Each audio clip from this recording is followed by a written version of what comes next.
I always ask myself, if my title will be stripped down tomorrow, will my team still follow me? Because I guess that's the real test of leadership. And so the question I always ask, what skills will I gain? What kind of impact I can create for the business, for the company, or for my team if I take on this responsibility or if I take on this project? How will this benefit me in the long run here in the company? People do not want to follow a mediocre leader, right? We want someone who knows what they are doing.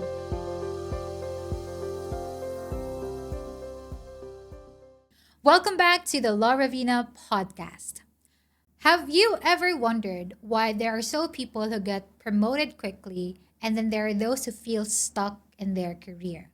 Some might say that maybe it's because of luck or maybe they were at the right time, the right place. Well, maybe that could be true. But what if I told you that my journey to becoming a division head at the age of 27 was actually not because I was at the right place at the right time, but because of an intentional, deliberate approach guided by three simple frameworks. And these frameworks or mindsets have actually helped me and my career to make me the youngest division head in our company right now. And so, if you are interested, keep watching because we will now dive into the first framework. The first framework is be so good at your job that they can't ignore you. Leadership is built on the foundation of competence. Come to think of it, people do not want to follow a mediocre leader, right? We want someone who knows what they are doing. As they always say, for you to be truly confident in what you do, be really competent. And I've always believed that the formula for leadership is technical skills plus intellectual bandwidth plus emotional fortitude. And so it always starts with technical skills, being so good at what you are doing that your results would speak for you. Now, I remember early in my career when I was still a trainer, I actually was not focused on getting promoted. I was focused on being so damn good at my job that I would be one of the best trainers in our company. And that actually happened because I was relentless early in my career.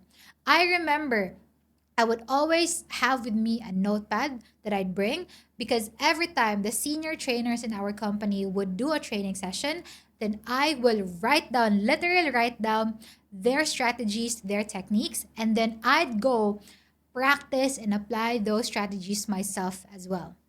And my goal that time, I remember, is to not fail any training audit and any training session as well.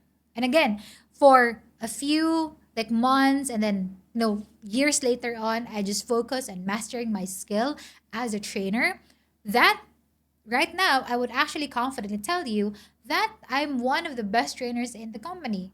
That like now that even though I'm a division head, if you tell me or like if the company will ask me to train our tutors, I'd be able to do it because I have mastered the skills needed as a trainer in the company. So my point is you have to focus on mastering the skills that you have or that you need for the job before even thinking about leading a team because people follow leaders who are confident, who are competent, and who know what they are doing.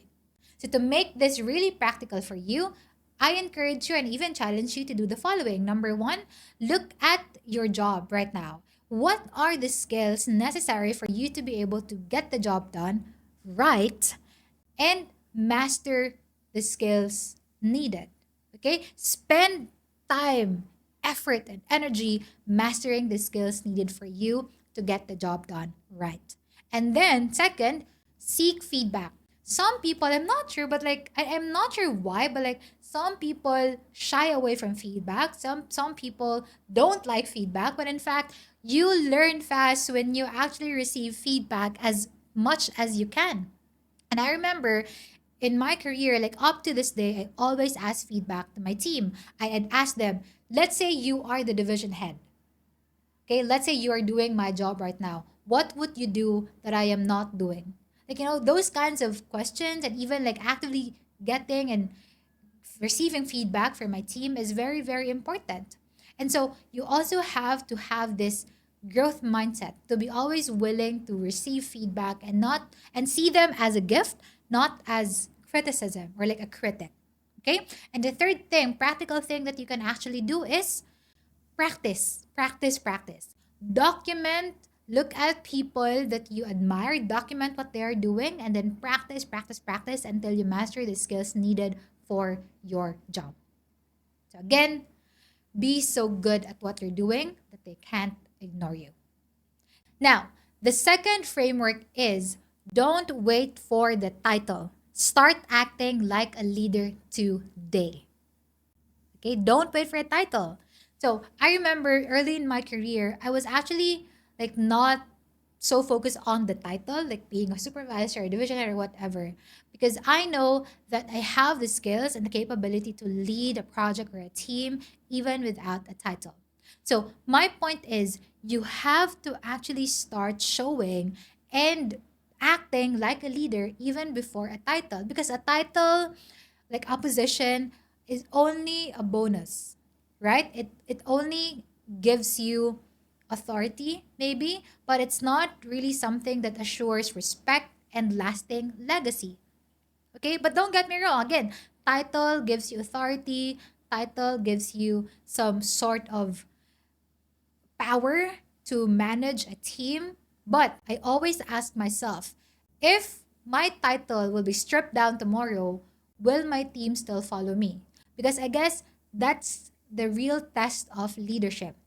Even without a title, would people still follow you and would people still believe in you? So, my point is you have to show and not rely on the title, show that you're a leader, and at the same time, empower your team to also be able to lead themselves.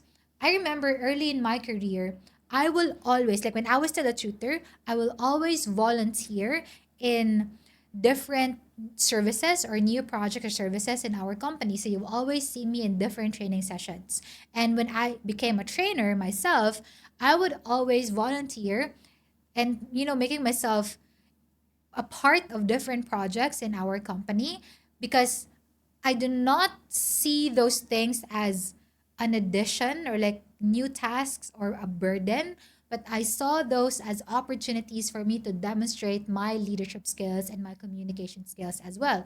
At the same time, I see those opportunities as platforms or space for me to actually develop and get better at leading and communicating.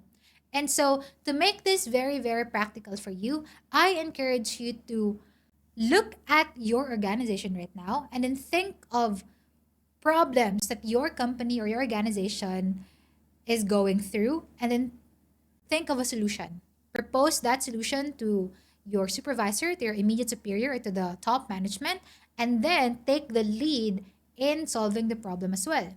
You can even volunteer to be a part of a project, even though it's not really very, very much aligned with your current scope, because that will give you the power and the opportunity to get to know other teams and then expand your influence.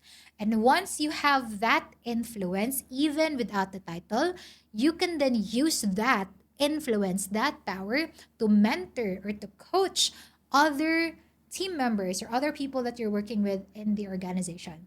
So there's really immense power in your ability to act like a leader or act as a leader even without a title. Because again, titles can be taken away from you, titles can disappear, but the influence and the connection that you build and create by acting like a leader, even though without that title, is truly, truly powerful. And it will speak a lot about you as a leader and as a person as well. Now, we go to the third framework. The third framework is focus on the experience, not just the reward. I am not sure why some people actually are so focused on what they get, the bonus or the pay, additional pay that they get from doing something. But for me, yes, that is important. Okay, don't get me wrong. We all want that additional pay, especially if we are assigned to a project or we are assigned to a new task. We want the additional pay, we want the bonus, we want the reward. But if that is your only motivator, you will really feel stuck because a bonus, a reward, is temporary. You will not even realize that it's gone. Okay? So my point is you have to focus on the experience that you are gaining and the person you are becoming from the experience. In my career, I have realized and I have seen that number one, skills compound, and number two, experiences become evidence. Okay? So early in my career, every time I am assigned or tasked in a new, like, let's say, project, or like there's something that I need to get done, my question is not about like what reward do I get after doing the task or finishing the project, or like what bonus do I get from here. Because number one, I hadn't even proven my worth, quote unquote, or like the value that I can create. And then I'll be asking that question. So I think that is a bit absurd. And so the question I always ask the senior management, or the senior leader, the top management, is number one, what skills will I gain if I take on this project or if I do this job? Number two, what kind of impact I can create for the business, for the company, or for my team if I take on this responsibility or if I take on this project? And number three, how will this benefit me in the long run here in the company? So by asking those three questions, I am telling the top management or the senior leaders that I'm actually very much willing to take on this, but I need to understand how will this help me in my career, and at the same time how I can help the organization achieve its goals, or create significant value that will let me or allow me to actually create real results for the business. And so, to make this very, very practical for you, I encourage you to reframe your perspective. Instead of looking at projects or tasks as additional burden, you can actually look at it as opportunities for you to grow and even to contribute and create value for the organization. At the same time, you can also like create or a growth adopt rather a growth mindset. So instead of asking, what do I get, or like what reward do I get from doing this, you ask yourself, what skills will I be building? Who will I become if I take on this opportunity or if I take on this project?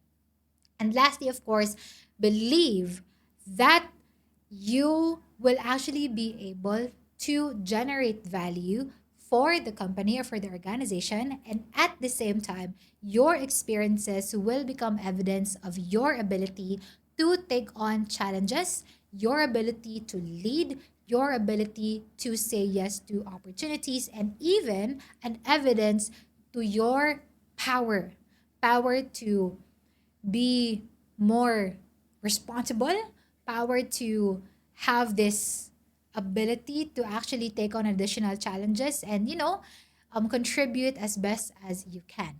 So, again, focus on the experience, not only the rewards that you will be getting. So, there you have it. The three frameworks, the three principles that actually have guided me into becoming the youngest division head in our company. And I tell you, these frameworks and principles also have allowed me to expand my influence, not only in my team, not only in my division, but across the entire organization as well. Because I know that number one, I have the ability, I have the skills that I can use to contribute for the organization. And number two, I see everything, like everything that's going on, projects, initiatives, tasks, deliverables, as opportunities for me to create value, and at the same time, opportunities for me to grow as a person. Because I tell you, work is actually the best training for you to mess up, make mistakes, and then learn from those mistakes as fast as you can as well. Because life is really about having an idea and then acting on those ideas, and then iteration. Okay, you do something, you iterate, you do it again, you iterate, do it again, and you iterate. It's really just about that. And so I really, really challenge you to look at your organization right now and then see how you can be a leader even without a title, how you can take advantage of the available resources and available opportunities for you to grow and improve and really master the skills that you have and you need for your career. Okay, I hope this is helpful for you, and I hope that you can also share this with anybody who feels stuck in their career right now. Maybe they can look at things in a different lens or a different perspective. So, thank you for joining me today. Until next time, let's keep on showing up, speaking up, and leading boldly.